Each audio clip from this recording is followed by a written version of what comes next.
우리가 요한복음을 전체로 읽고 있는데요. 요한복음은 다른 복음과 마찬가지로 일종의 서사, 내러티브라 그래서 이야기 형식으로 기록이 되어 있습니다. 그래서 우리가 지난번 2시간 했던 것을 한번 회상을 하면서 오늘 본문까지 한번 연결해 보겠습니다. 여러분도 지난번에 들었던 것을 한번 기억을 하시면 도움이 될 것 같습니다. 먼저 이 요한복음의 처음에 태초에 말씀이 계셨다. 그리고 이제 이 말씀 안에 생명이 있는데 이 생명이 우리의 빛이다 그랬습니다. 그래서 여기서 빛이라는 말은 일종의 상징적으로 우리가 진리라는 말과 이렇게 같이 기억을 해 보시면 되겠습니다.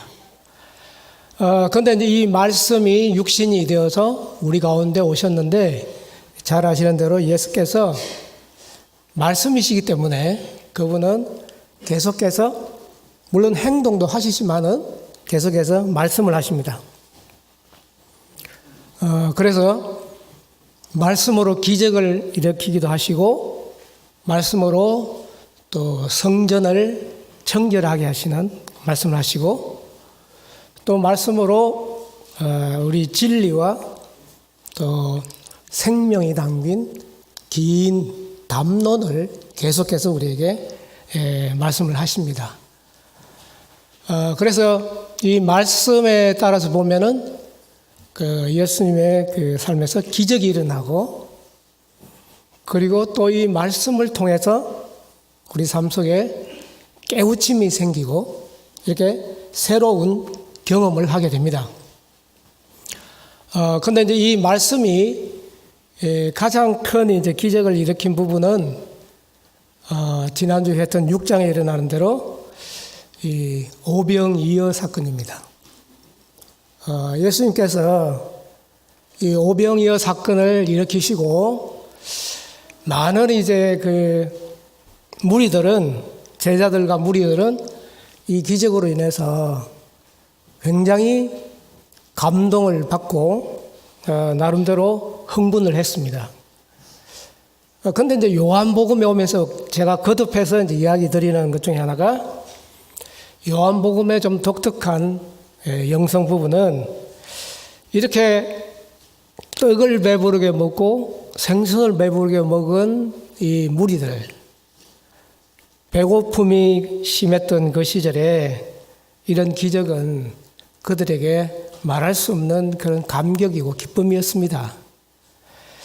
그럼에도 불구하고 예수께서는 뭔가 그들의 흥분과 감동과 이것을 여기다가 마치 찬물을 얹는 듯이 그런 말씀을 하시죠. 너희가 표적을 보지 않고서는 도무지 믿지 않구나.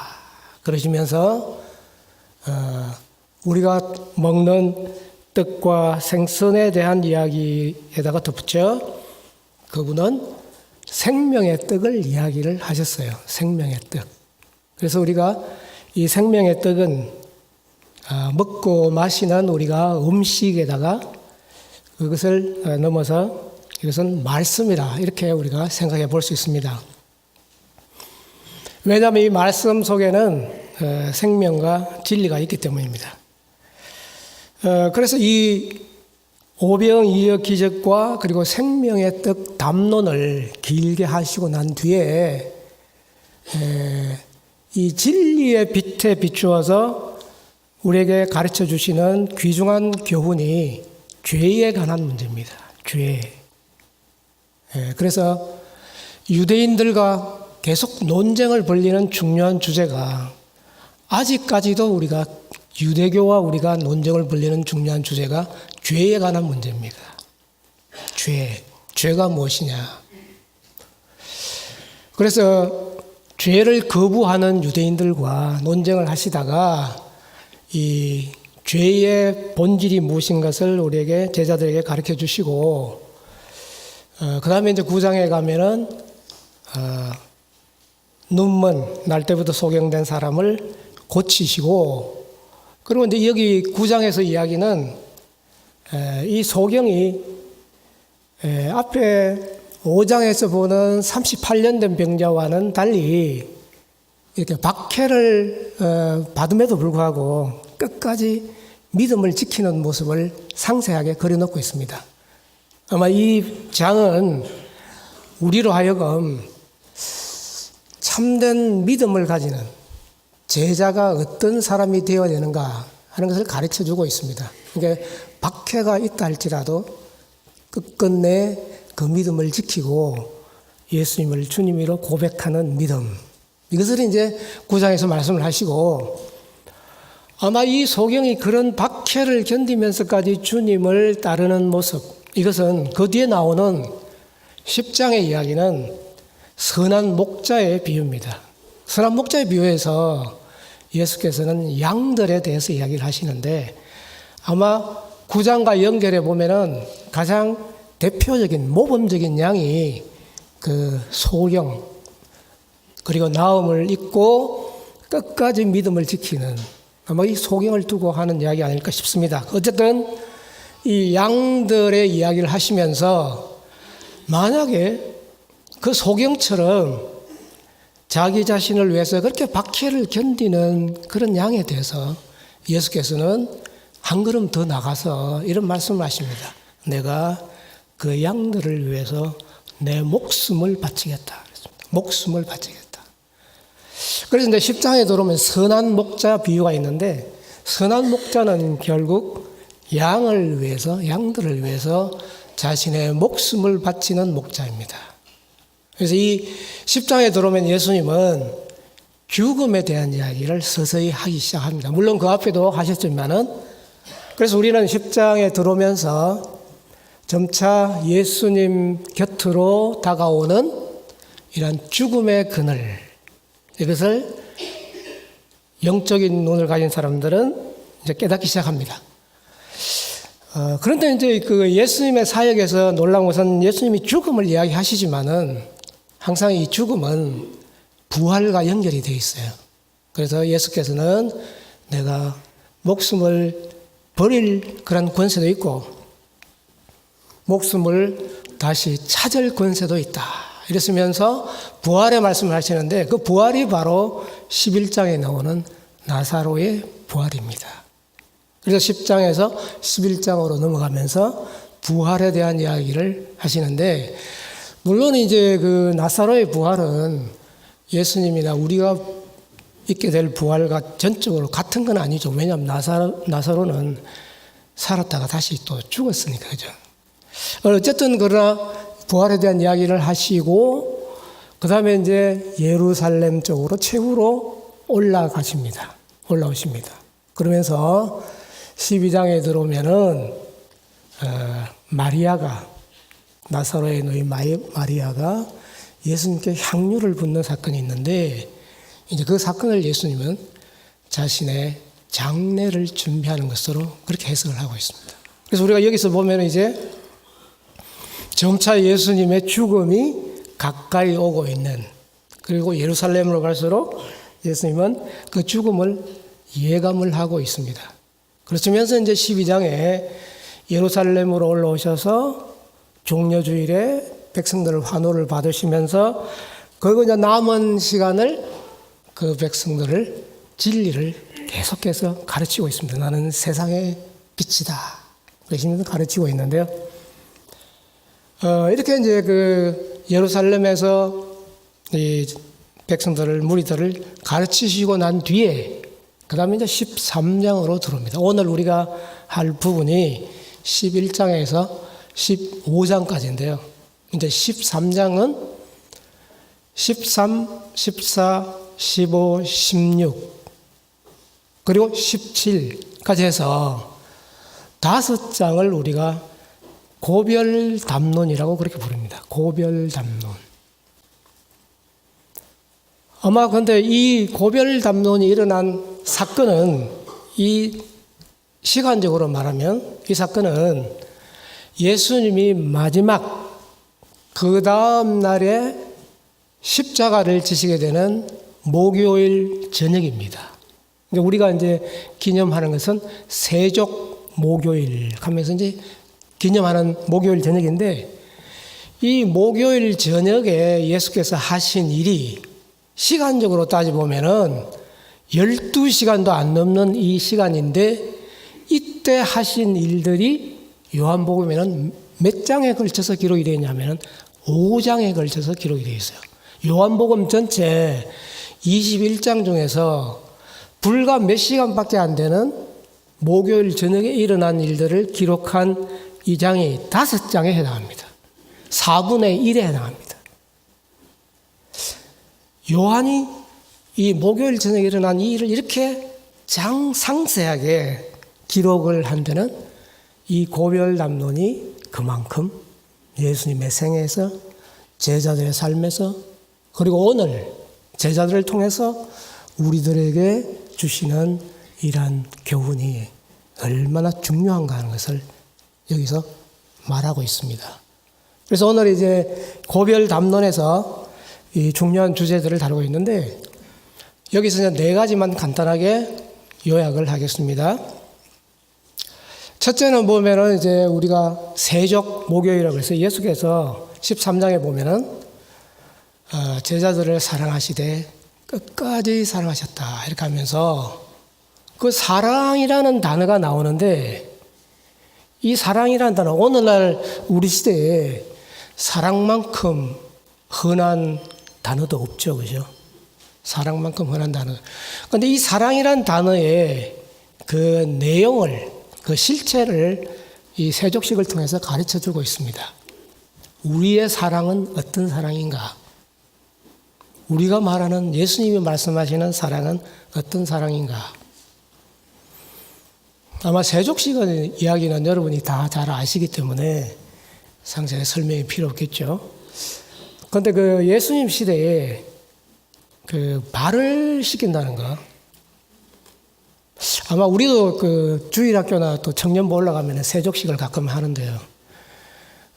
우리가 여러분들이 양말 신고 신 잘 신고 있는 발은 별로 씻을 게 사실 없습니다. 그렇죠? 씻을 게 많습니까? 양말 잘 신고 그리고 신발 잘 신고 다니는 발은 별로 씻을 게 없어요, 크게. 그런데 예수님 시대의 그 사람들의 발은요, 양말이 없습니다. 그리고 샌들을 신고 다니는데, 샌들도 좀 이렇게 여유가 있는 사람이 샌들을 신었고, 그렇지 못한 사람들은요, 맨발로 다녔습니다. 맨발로 여름에 흙먼지가 묻고 땀에 찔린 그 발을 예수님께서 제자들의 발을 씻긴다고 한번 상상을 해보세요. 또 그 시대가 어떤 시대입니까? 우리나라에도 그런 말이 있잖아요. 제자와 스승. 옛날에는 스승의 그림자도 안 받는다는 게 옛날의 시대였습니다. 제자와 스승. 그리고 주인과 종. 그리고 종은 손님들이나 주인의 발을 씻기는 게 그들의 임무였습니다. 그런 시대에 예수께서 제자들의 발을 씻기기 시작했습니다. 제자들의 발을 씻기시는 그 심정이 무엇으로 여기 말에 표현이 되어 있냐면, 끝까지 사랑하는 표시라 이렇게 있습니다. 끝까지 사랑한다. 그러면서 예수님이 제자들에게 이런 계명을 주셨어요. 새 계명을 너희에게 주노라. 서로 사랑하라. 서로 사랑하라. 그런데 이 사랑에다 그 뒤에 붙어 있습니다. 조건이 붙어 있습니다. 내가 너희를 사랑한 것 같이 사랑해라. 내가 너희를 사랑한 것 같이 사랑해라.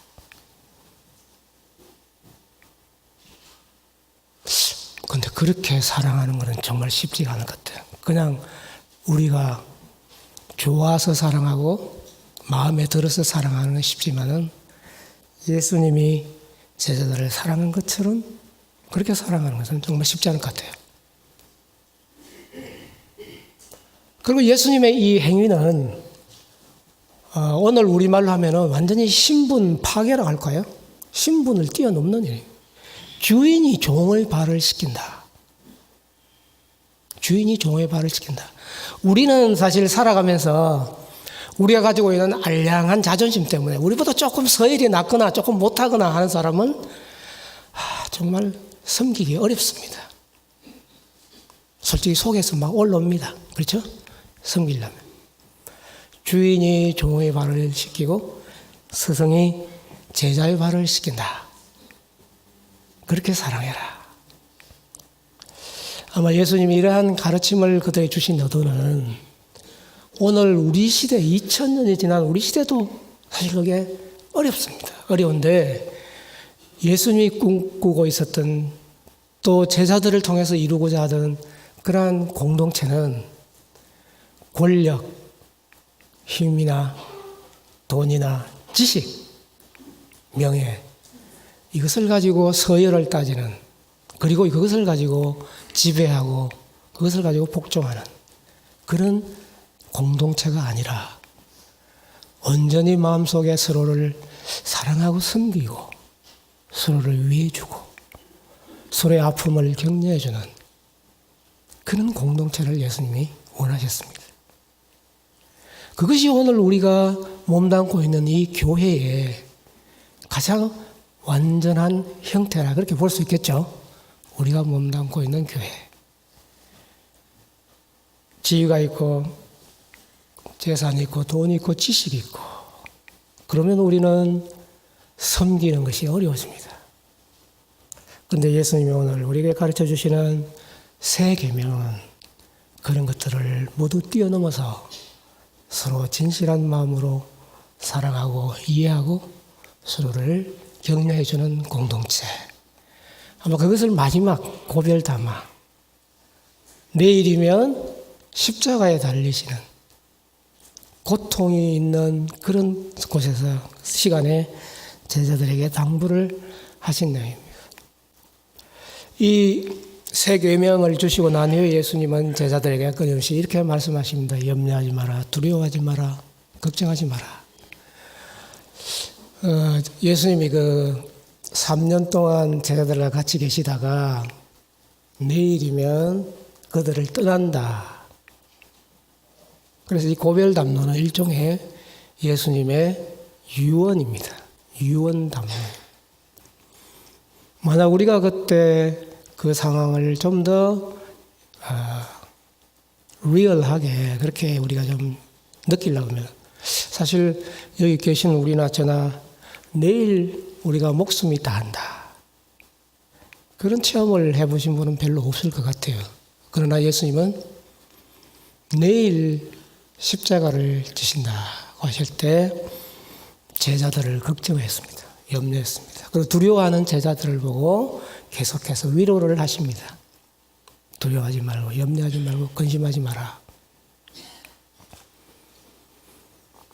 그래서 이 제자들을 보면 베드로를 위해서 다른 제자들은 3년을 예수님과 다녔지만은 그들은 하나님의 뜻이 주님의 뜻이 아직 무엇인지 확실하게 깨닫지를 못하고 그리고 어떻게 보면은 12제자 중에 하나는 벌써 예수님을 배신하려는 계획을 세우고 있고 만약 예수님이 떠나시면 누가 그 공동체를 이끌어갈 거냐?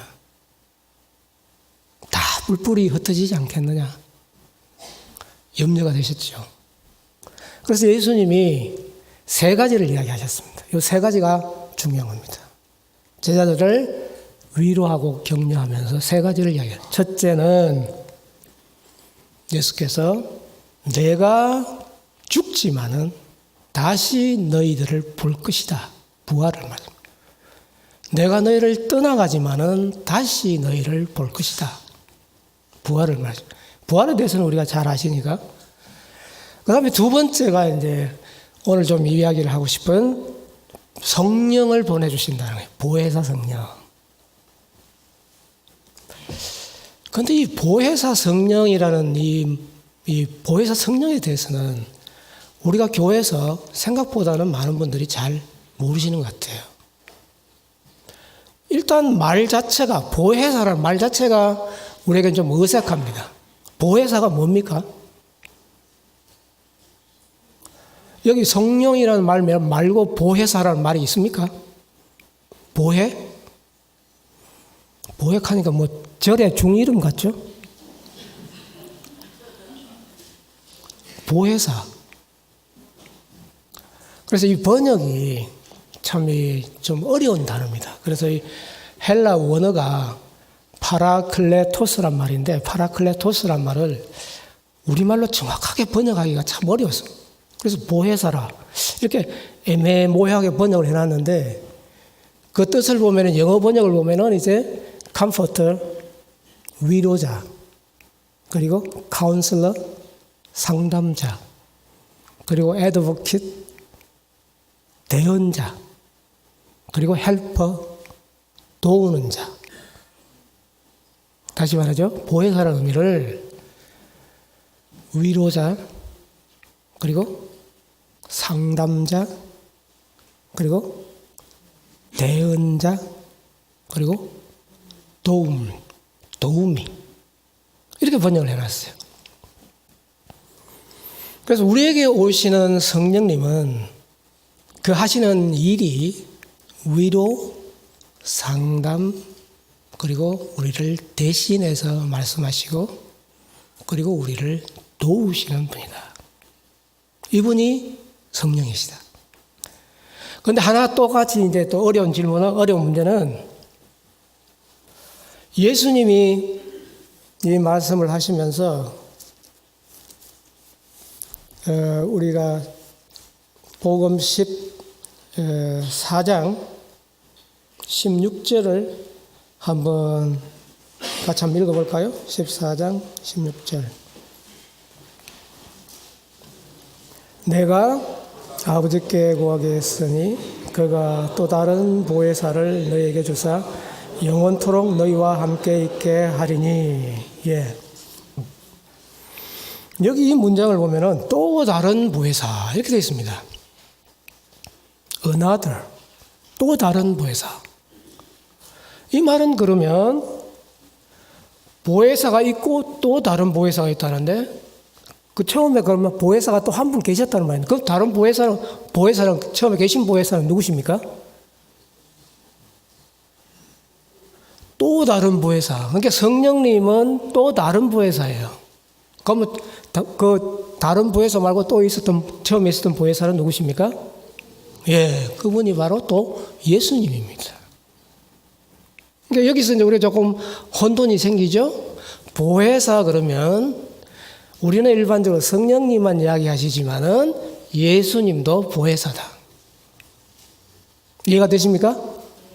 예. 보혜사 그러면은 성령님만 보혜사가 아니고 예수님도 보혜사다.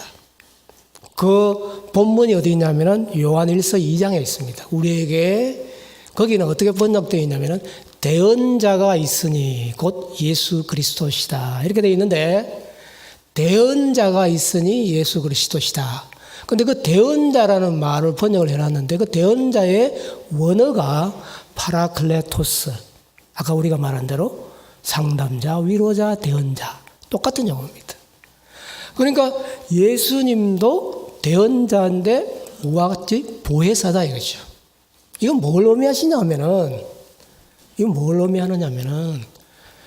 우리 요한복음에서는 다른 복음과 달리 우리가 생각만 해도, 우리가 들어도 좀 골치 아픈 기독교의 중요한 교리가 있는데, 그게 삼위일체 교리입니다. 근데 이 삼위일체를 쉽게 우리가 이해할 수 있도록 잘 설명하고 있는 복음서가 요한복음서입니다. 여기서 요한복음서에서 보혜사 성령님은 바로 예수님과 같은 일을 하시는 분이다. 예수님과 같은 일을 하시는. 그런데 왜 보혜사 성령님이 오시느냐? 왜냐하면 예수님이 가시기 때문에 그렇습니다. 그래서 예수께서 그런 말씀하셨죠. 내가 가리니 내가 떠나는 것이 너희들에게 더 유익하다. 왜냐하면 성령께서 너희에게 오시기 때문이다. 그렇게 했어요. 그래서 말하자면은 떠나시는 예수님, 오시는 성령님. 이것을 이제 고별담론에서 이야기하고 있어요. 그런데 이제 좀 이렇게 비꼬기 좋아하는 어떤 신학자는 그런 이야기예요. 우리 한국 교회를 이렇게 보면은 예수님은 떠나시지도 않았고 보혜사는 오시지도 않은 것 같다. 분명히 여기 고별담론에 예수님은 떠나는 게 유익하다 이랬는데 내가 가면 너희에게 보혜사를 성령님을 보내주겠다 그랬는데 우리 한국 교회를 보면 예수님은 떠나시지도 않은 것 같고 보혜사는 오시지도 않은 것 같다. 이런 이야기를 하기도 합니다. 그 말은 뭡니까? 많은 우리 성도님들이 성령님에 대해서 잘 모르신다. 잘 모르시는 것 같아요. 그런데 이 성령님은 오시는 게 우리보다 더 유익하다고 하시는 것은 예수님이 가시면은 보혜사 오시는 게 유익하다고 하시는 것은 이 성령께서 우리와 어떻게 무슨 일을 하시며 우리가 어떻게 하시는가 하는 것을 여기 17절에 이야기를 하고 있는데 16절에 아까 하나 더 못하니까는 그러니까 예수님은 떠나시는데 보혜사는 영원토록 떠나시지 않는다. 영원토록 함께 계시는데 그분이 어디 계시느냐 그리고 그분이 무슨 일을 하시느냐 그게 14장 17절에 있습니다. 우리 17절 한번 같이 읽어볼까요? 그는 진리의 영이라 세상은 능히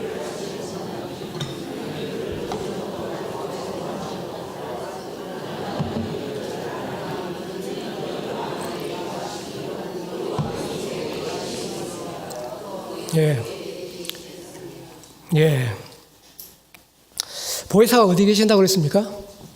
우리와 함께 우리 속에 with us and in us. with us and in us. 우리와 함께 그리고 우리 속에.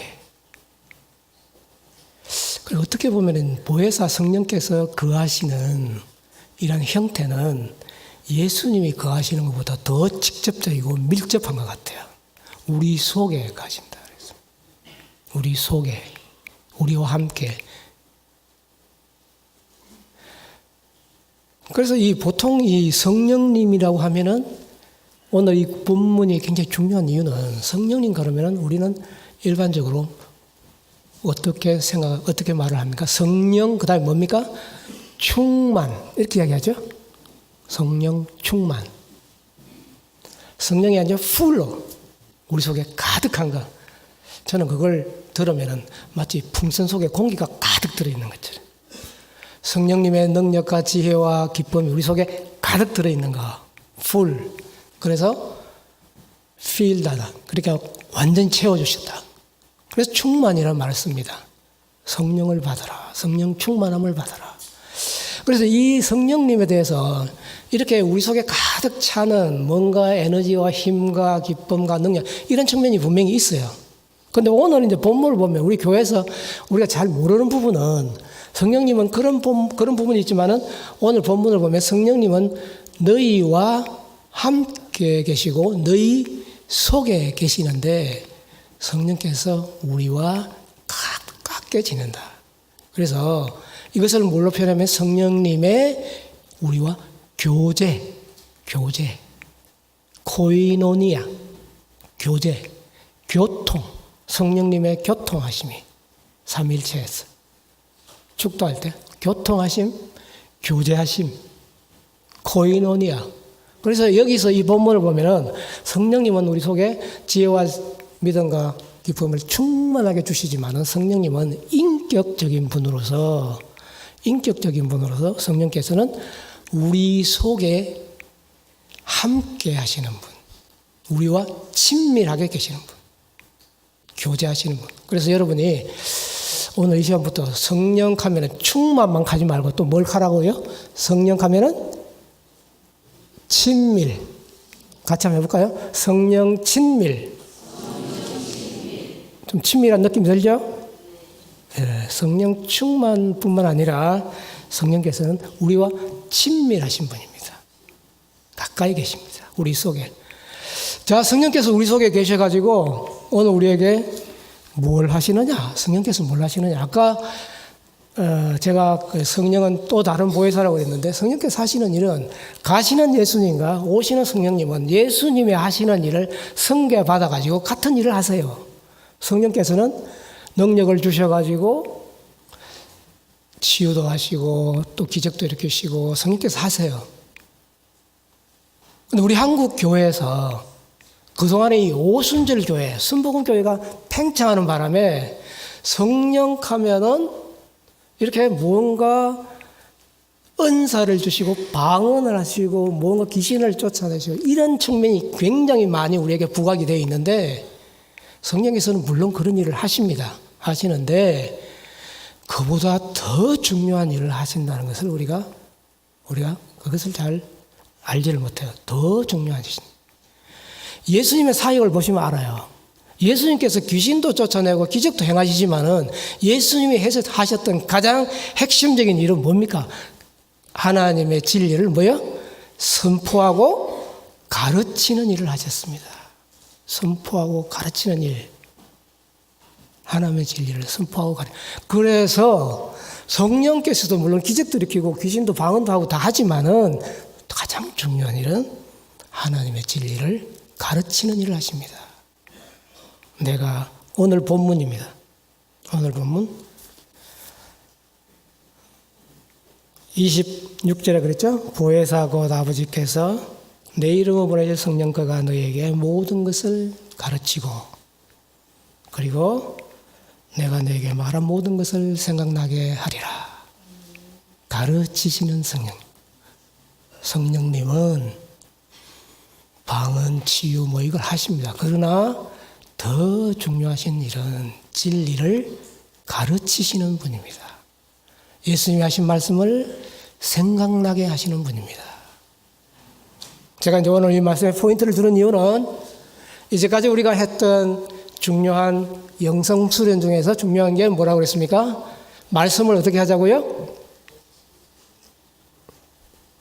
말씀을 어떻게 하자고 그랬습니까? 말씀을 묵상하자 그랬죠. 좀 더 깊이 생각하자. 깊이 생각하자. 말씀을 진득하게 깊이 음미하고 되풀이하고 말씀의 뜻이 무엇인가를 깊이 우리가 깨달아 보자. 말씀을 묵상하자 그랬습니다. 깊이 깨달아 보자. 그런데 이제 말씀을 묵상하는 이게 왜 그리 중요한가? 우리가 말씀을 읽을 때 이 말씀이 우리에게 이 진리가 생명이 우리에게 전해져 오는데 이 말씀의 묵상 가운데서 이 생명과 진리가 우리에게 어떻게 전해져 오는지를 제가 간단하게 설명을 드리겠습니다. 우리는 성경을 읽습니다. 설교를 듣습니다. 읽고 듣습니다. 우리는 그 가운데서 뭔가 진리를 깨닫고 뭔가 생명이 있다고 생각하고 설교를 듣고 성경 말씀을 읽습니다. 그런데 성경 말씀을 읽어도 어떤 거는 이해가 안 되고 설교 말씀을 들어도 이해가 잘 안 될 때가 있습니다. 읽기는 읽고 듣기는 듣는데 이해가 잘 안 될 때가 많이 있습니다. 예수님의 표현을 빌리면은 비유를 말씀하시고 뭔가 들을 귀 있는 자는 들으라 그랬는데 어떤 때는 우리가 귀가 없는 것처럼 잘 안 들립니다. 말씀을 분명히 읽었는데 잘 안 들려요. 뜻을 잘 모르겠습니다. 듣기는 들었는데 뭔가 이해가 잘 안 돼요.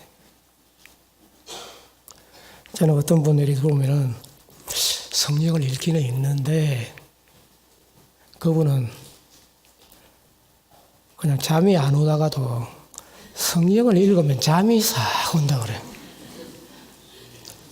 잠이 안 오다가도 성경을 읽으면 잠이 쫙 온다.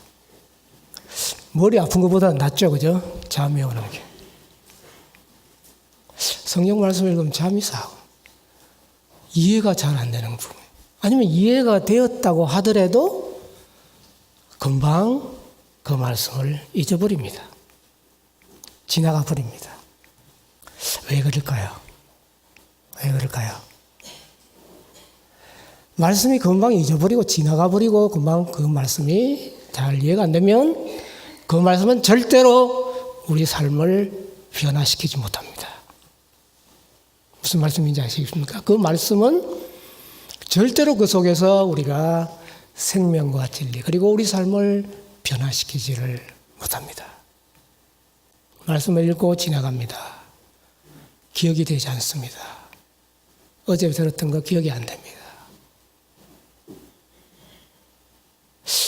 우리는 그런 막연한 기대감을 가지고 있습니다.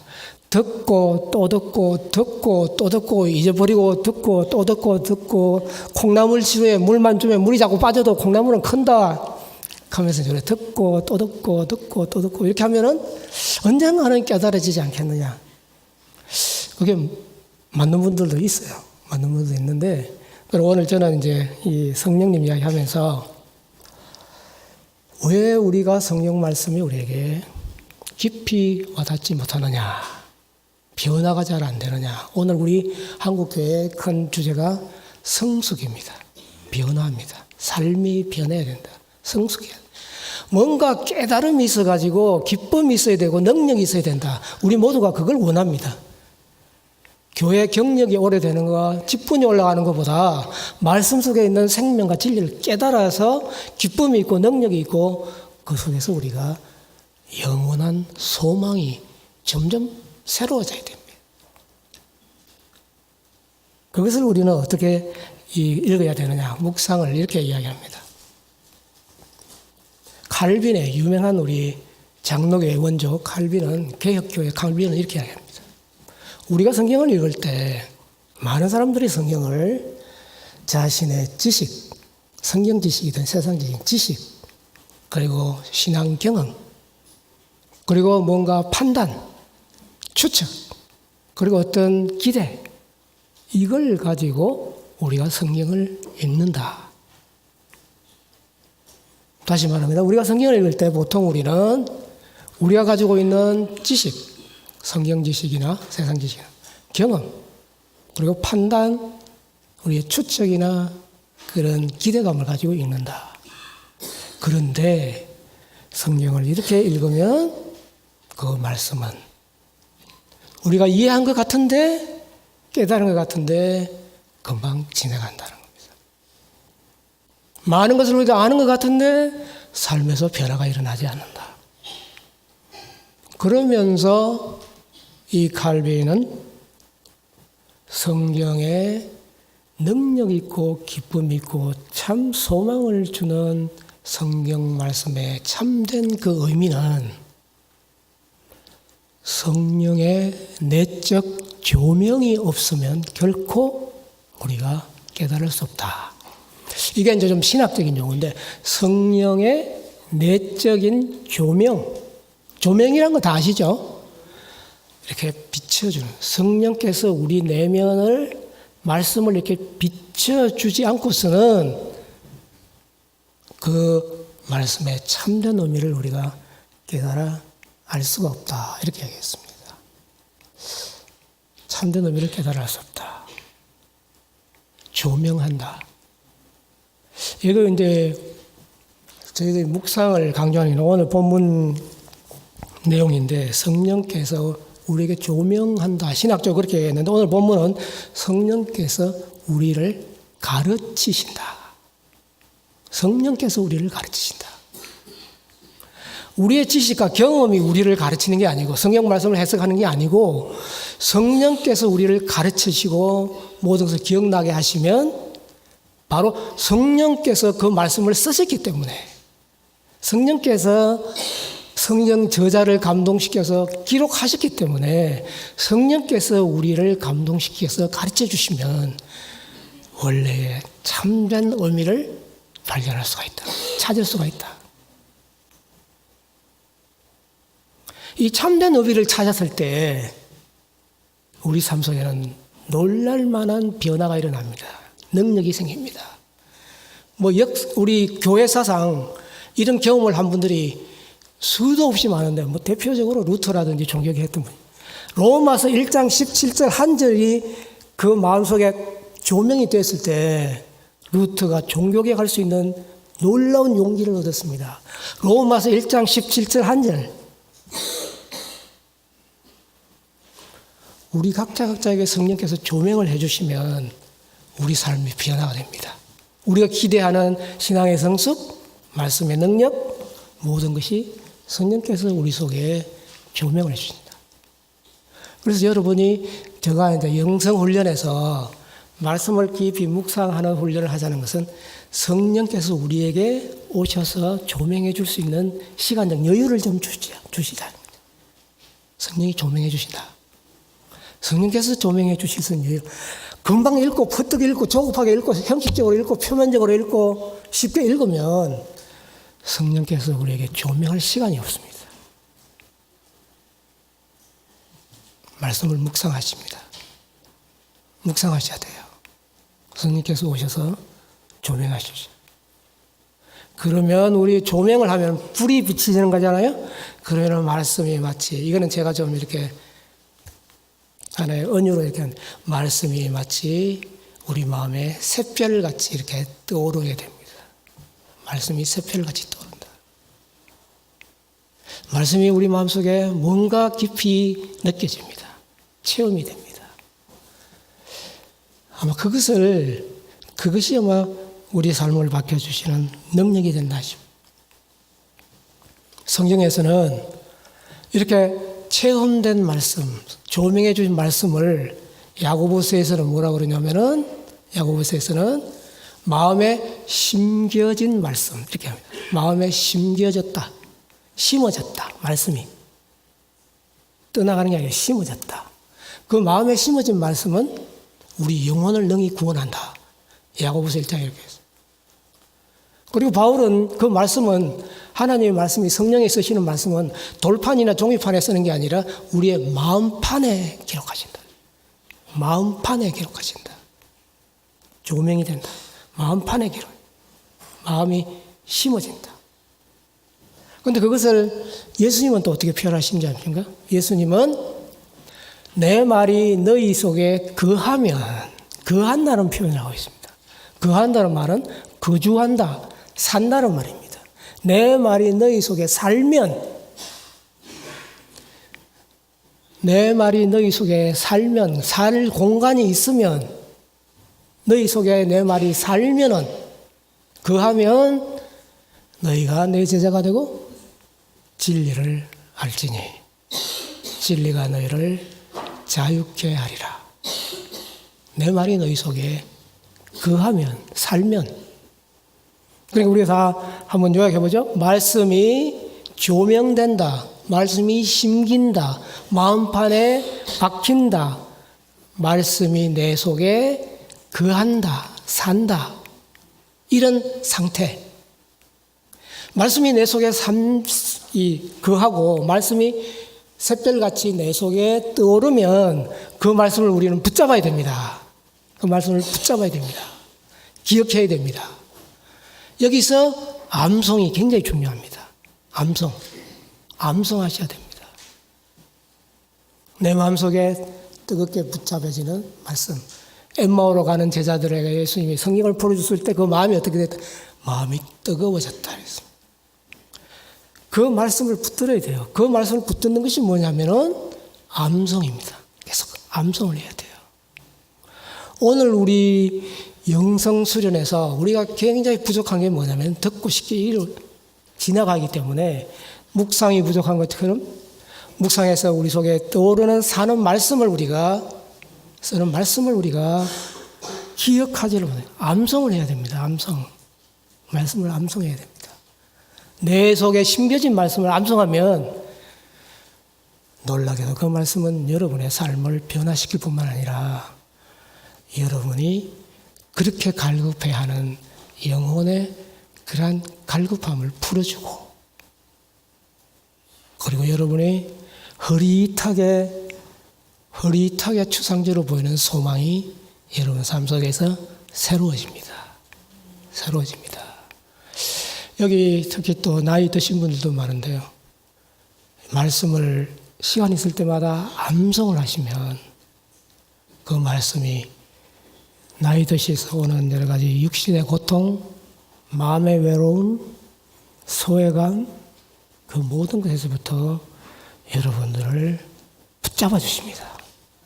천국의 소망을 새롭게 해주십니다. 이렇게 말씀이, 예수님의 말씀이 우리 속에 거하면, 살면 우리가 참 제자가 되고, 그래서 이제 그 다음 15장의 마지막으로 예수님은 자신의 말씀이 살아있는 제자, 사람들을 향해서 이 비유를 주신 거죠.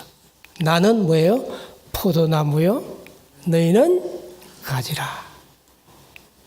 나는 포도나무고 너희는 가지다. 가지가 포도나무에 붙어 있지 않으면 열매를 낼 수 없습니다. 예수님 말씀이 우리 속에 살아서 움직여서 우리 속에 터전을 잡아서 거주해서 살지 않으면 가지가 포도나무에서 떨어진 것처럼 열매가 없습니다. 말씀이 우리 속에, 예수님 말씀이 살아 움직이면 예수님은 우리의 포도나무요, 우리는 가지다. 우리는 걱정할 게 아무것도 없습니다. 단지 말씀이 내 속에 살아 움직이는가, 그것만 우리가 체크하면 돼요. 그 나머지 것은 우리가 열매를 맺을 필요가 없어요. 나무가 열매를 다 맺어줍니다. 내가 예수님 속에 말씀이 살아있느냐. 그러면은 신비스러운 연합을 이야기합니다. 그렇게 될 때 내가 너희 안에, 너희가 내 안에. 다소 신비스럽죠. 내가 너희 안에, 너희가 내 안에.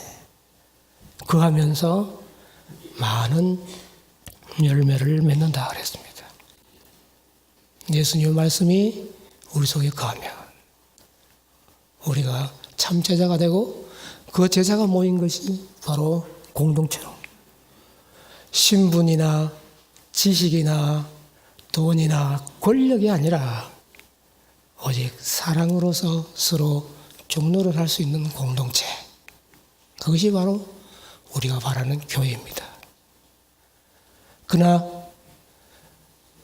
교회 역사를 보면은 교회는 이러한 그리스도가 머리 되시고 성령께서 내주하시는 보이지 않는 불가시적인 교회, 교회의 모형에서부터 현실적인 교회, 역사적인 교회는 너무 많이 떨어져 나갔습니다. 그래서 우리가 신학적으로 교회는 가시적인 교회가 있고 불가시적인 교회. 불가시적인 교회는 원형의 교회입니다. 예수님 머리 되시고 성령께서 가시고 우리가 지체가 되는 교회. 그런데 가시적인 교회는 우리가 건물을 생각하고 제도가 있고 조직이 있고 교권이 있고 교리가 있고 의식이 있고 전통이 있고, 이것이 가시적인, 우리가 보이는 거고 우리가 아는 겁니다. 물론 교회는 건물도 있어야 되고 조직도 있어야 되고 제도도 있어야 되고 교리도 있어야 되고 교권도 있어야 되고 의식도 있어야 되고 전통도 있어야 됩니다.